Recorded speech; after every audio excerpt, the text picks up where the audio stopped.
Улсын их хурл дахь ардчилсан намын бүлэг өчигдөр 7 дугаар сарын 14-ний өдөр бүлгийн ээлжид бус хуралдаанаа зарлан хуралдуулсан.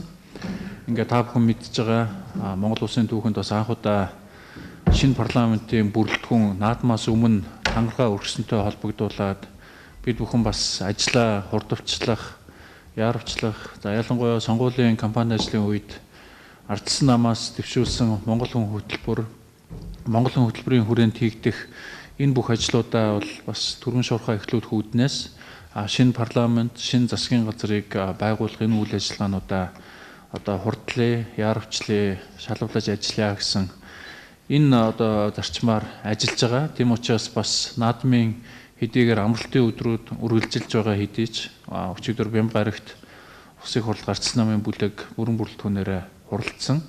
Тэгээд энэ хурлын хамгийн ихэнд хэлэлцсэн асуудал бол бүлгээ шинжилэн байгуулах, за бүлгийнхаа удирдлагыг сонгох энэ асуудлуудыг авч хэлэлцсэн байгаа. За ингээд гишүүд санал нэгтэйгээр ардчилсан намын ерөнхий нарийн бичгийн даргаар ажиллаж байсан Эрдэнэт гишүүнийг Улсын их хурл ардчилсан намын бүлгийн даргаар бол санал нэгтээ сонгосон байгаа. Тэгээ өнгөрсөн 4 жилийн хугацаанд Улсын их хурл дахь ардчилсан намын бүлгийн байр суурийг тухайн асуудал, тухайн хуулийн төсөл, тогтоолын төслөөр баримталж байгаа байр суурь, зарчмын зөрүүтэй саналыг нийт сонгогчдод, нийт ард иргэдэд хүрэхэд бас хүчин зүтгэж бид бүхэнтэй хамтран бас яг нэг баг болж ажилласан хэвлэл мэдээллийн хэрэгслийнхандаа бас бүх хүмүүстэй ардчилсан намын одоо хуучин бүлгийн ахалж байсны хувьд би бас талархал илэрхийлмээр байна. Тэгээ одоо үүсэж байгаа шинэ нөхцөл байдал бол бүлгийн шинэ удирдлагаас улам илүү нарийн ур ухаан, улам илүү нарийн улс төрийн шийдэл зарчмуудыг бол шаардна. Яагаад тэгэхээр бол Улсын их хурлд бол хамгийн олон судал авсан нам бол ардчилсан нам. За дээрэс нь парламентын түүхэнд бас анх удаа Улсын их хурлд бол 3 намын бүлэг ажиллахаар болж байгаа. За мэдээж хүчтэй сөрөг хүчний нөхцөлд бас эрх баригчид ажиллана. Нэлээд олон одоо өөрчлөлт, шинжилэлтийн энэ асуудлуудыг шийднэ.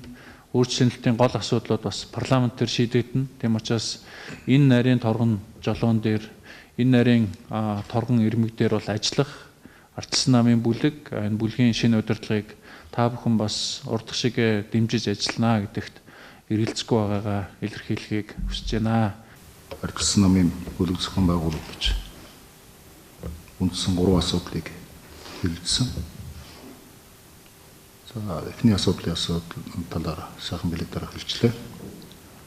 Дараагийн асуудал өнөөдөр ард түмний үнэхээр хүссэн хүлээж байгаа маш шуурхай хийгдэх ажил төр засгийн эмгэг хэцэгцэх тухай асуудал бол хүлээлт байгаа гэдгийг ардчилсан нам ухамсарлаж байгаа. Тийм учраас бидний баяр наадмаар амрах эрх байхгүй. Ер нь бид нэр энэ улс орны шинжилгээний тухай асуудлаар ардчилсан нам энэ сонгуульд олоолаа улсын учраас хариуцлагыг нуруунд дээр хамгийн түрүүнд үүрч байна гэдгийг бүгд ойлголцож бүлгийн хуралдаанаар дараагийн төр засагтай холбоотой эмгэх асуудлыг шуурхай ярилцаж шийдвэр гаргасан. За энэ шийдвэрийн хамгийн гол зүйл юу байсан гэхээр ардчилсан нам эзний засгийн газрыг байгуулахад ямар хүмүүсүүдэд төрийн өндөр албан тушаал тавих вэ гэдэг асуудлыг хэлсэн. За ардчилсан намын бүлгийн гишүүд энэ хэвлэл мэдээлэл гардаг шиг фракцэн гэх их ашиг хоноо тавьж бодлогын чиглэлээр ардчилсан нам тууштай ажиллах ёстой. Энэ бодлогыг хэрэгжүүлэх бодлогын бага бид нэр тавих нь зөв юм байна гэдэг эхний зарчмын зөв шийдэл дээр хүрсэн гэж би бүлгийн даргын хувьд дүгнэж байгаа. Ингээд Монгол Улсын холбогдох хууль тогтоомж ардчилсан намын үндсэн дүрмийн хүрээнд Улсын их хурлын дарга ерөнхий сайдд нэр дэвшүүлэх асуудлыг хэлэлцээд шийдвэр гаргасан. За энэ шийдвэрээр Улсын их хурлын даргад Улсын их хурлын гишүүн Замдай хүүгийн энх болдын нэрийг дэвшүүлэхийг бүлэг дэмжиж шийдвэрээ гаргалаа. Монгол улсын ерөнхий сайдад улсын их хурлын гишүүн ардчилсан намын дарга Нурын Алтан хүүгийг нэр дэвшүүлэх ийм хоёр чухал шийдвэрээ гаргалаа. Маргааш 11 цагт Үндэсний зөвлөлт хорооны хуралдаан хуралдана. Үндэсний зөвлөлт хорооны хуралдаанаар бид нар эдгээр хоёр нэр дэвшигчээ орж шилжүүлж эцсийн шийдвэрээ гаргах учиртай. Маргааш Үндэсний зөвлөлт хорооны хуралдаанаар үндсэн хэд хэдэн асуудлыг ярилцъя гэж гүйцэтгэх зөвлөлд оруулахар товлоод байгаа. Энэ нь хамгийн нэгдүгээр бид нэр урагшаагаа хорж ажиллах ёстой. Сонгуулийн хугацаа дууссан, наадам дууссан, одоо бүгдээр ажиллаа хийх ёстой. Тийм учраас Үндэсний зөвлөлт хорооны хуралдаанаар хилцүүлэх нэгдүгээр асуудал юу гэхээр манай намын гишүүд Монгол хүн 2020 хөтөлбөрийн хүрээнд ямар ажил хийгдэх ёстой, реформын ямар хэмжээний ажил хийгдэх вэ гэдгээ Үндэсний зөвлөлт хорооны хуралд илтгэл болгож оруулъя гэдэг саналыг бид дэмжиж байгаа. Тийм учраас маргаашийн хуралдаанаар яригдах асуудал бол Тэмүүжин гишүүний хувь зүйн бодлогын шинжилгээний тухай асуудал, хоёрдугаарт нэг хурлын гишүүн Сайхан бэлэг гишүүний гүржийн шинжилгээний туршлагыг Монголд хэрэгжүүлэх арга замуудын тухай гэсэн хоёр үндсэн илтгэлийг хэвцээ гэдэг дээр бол үндсэндээ өөрчлөлт тогтоод байгаа.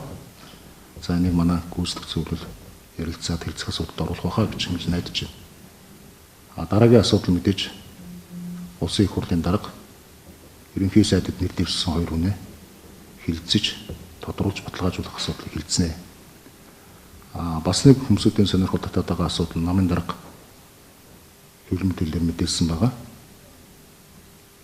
Ямар намтай эвсэж эвслийн засгийн газрыг байгуулах вэ гэдэг асуудлыг бид нар дөрмийнхээ хүрээнд Үндэсний зөвлөлт хороо шийдвэрлэх ёстой. За энэ асуудлыг хилцэн энэ дээр Монгол Ардын хувьсгалт нам, Монгол үндэсний ардчилсан намын шударга бас эвсэлтэй эвслийн засгийн газар байгуулах тухай асуудлыг Үндэсний зөвлөлт хороо хуралдаж эцсийн шийдвэрээ гаргах ийм зүйл яригдж байгаа гэдгийг өнөөдрийн бас хэвлэл мэдээллийн хурлаараа ялбасаар хичгэнсэн бахаа гэж бодож байна.